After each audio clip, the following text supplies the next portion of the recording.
and welcome to the second part of this exciting series with Kingsley about his latest book, The Struggle for Your Mind. I'm Ibolya Kapta, based in Budapest, Hungary, and Kingsley joined me from his home Andalusia, Spain. Welcome, Kingsley. I'm glad to have you here. Thank you, Ibolya. It's a pleasure as always.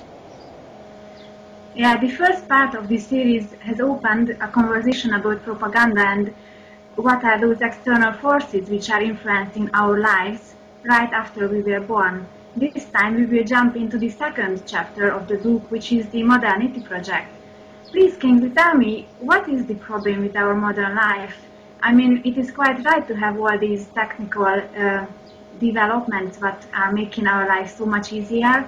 So what is the issue, what we are not aware of? Mm-hmm. Well, thank you, Ibolya. It's true that we have a lot of technical convenience, and they've made our lives so much easier. In fact, we can't do anything without technology.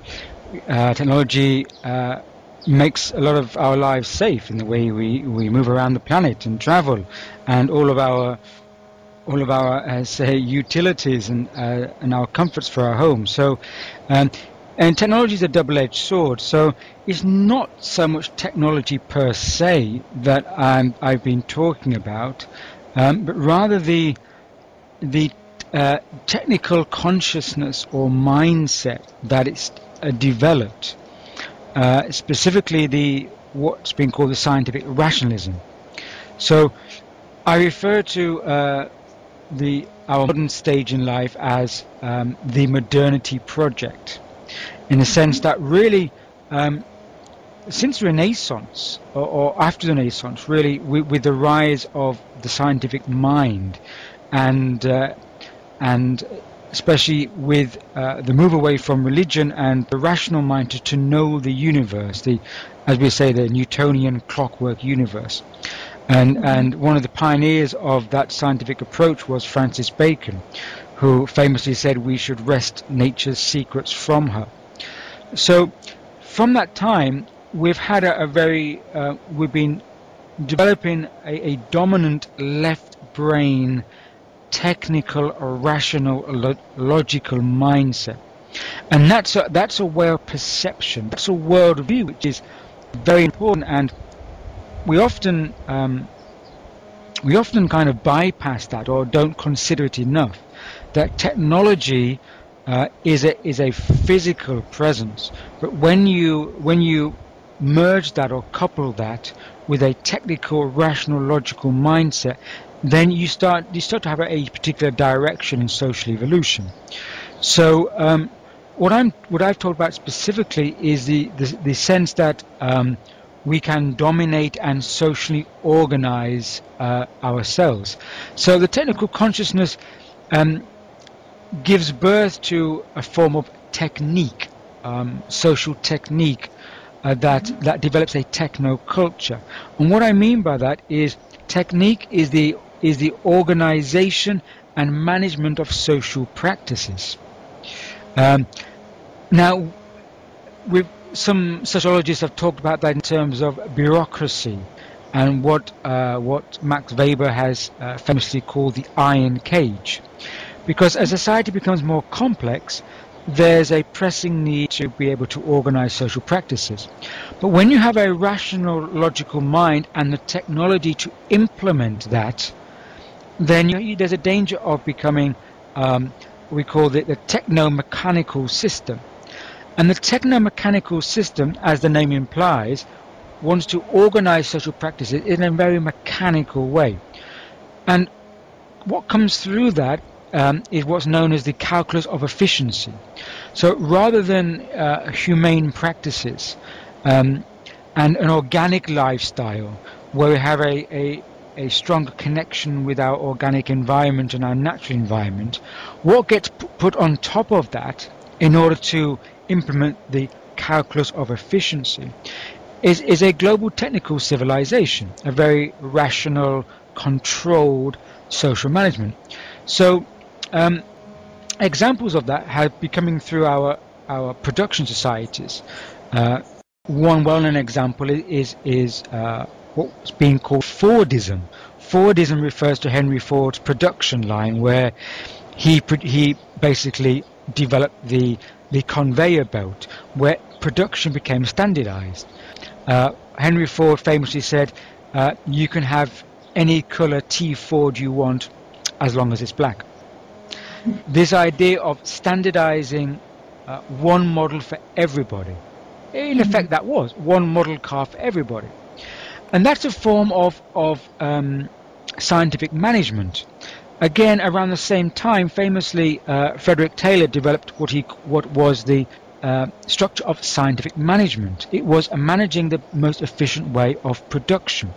So he instigated the clock-in, where people came to work, they clocked in, and their work practices were very controlled and calculated. So you had to produce X amount of work in X amount of time. This is the nature of clock time, and human participation is calculated to produce the most efficient human participation. Now that originated in production, but that now has gone into social lives, and now our social lives are very calculated to produce the most maximized efficiency, and that's become part of what I spoke about earlier in the first talk as a social matrix. Our institutions that govern the way we operate in life have become very calculated and very structured. And with technology now advancing so quickly, it's almost delivered what I refer to as a hyper reality. It's an artificial reality that we are multitasking now. We seem to be operating outside of a natural biorhythm, out of the natural circadian rhythms of the body. We don't awake naturally with the dawn and sleep at sunset. We have this artificial environment, and now with again technology and the media has created an artificial environment. We're bombarded by these images, and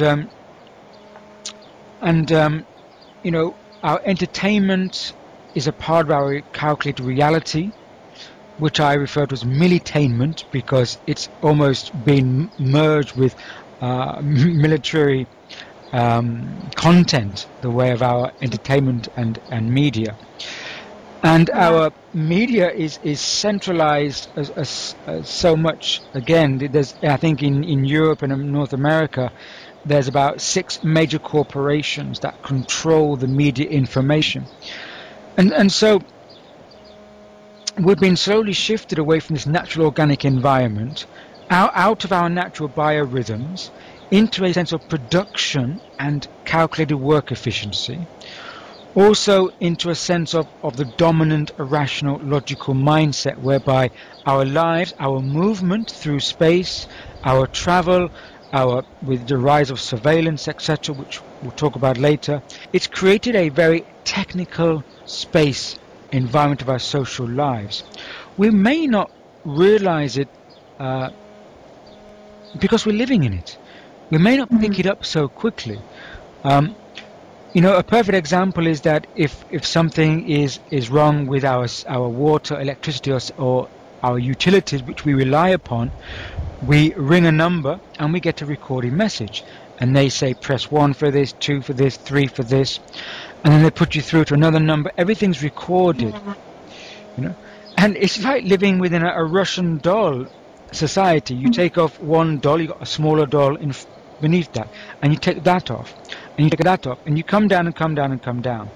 And this system has been created not only to sustain the calculus of efficiency, but also to take away the culpability, the responsibility of blame. So we are interfacing with our technologized environment. We're being shifted into position. We're being managed through these recorded messages, so to speak, but we're losing the real contact.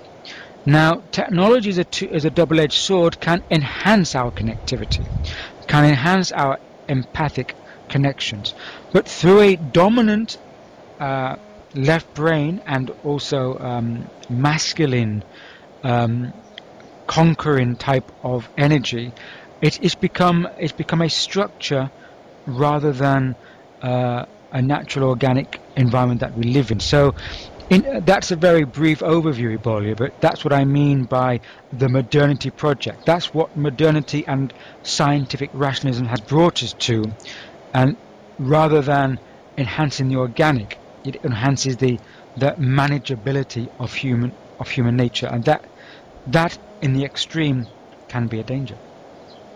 Thank you for this, Kingsley. Yes, I mean, this control is really annoying, and especially I liked your example about this Russian doll model and ringing numbers getting nowhere. I also have so many experience. Once I had to spend 1.5 years to get my tax refund because I just couldn't get to the person, because there was no person really. I wish that it would work vice versa with us when we have to pay our tax or anything. You know, they should go over about 10 steps. But anyway, thank you for this, Kingsley. It really makes so much clearer. And next time we will reveal the third chapter of your book, which is Living Under Quarantine. I mean, I thought that I am freely walking in this world, and yet you have some idea about that it is not exactly the case. So I would like to show the book for the people who are really curious about that. This is Kingsley's book, The Struggle for Your Mind.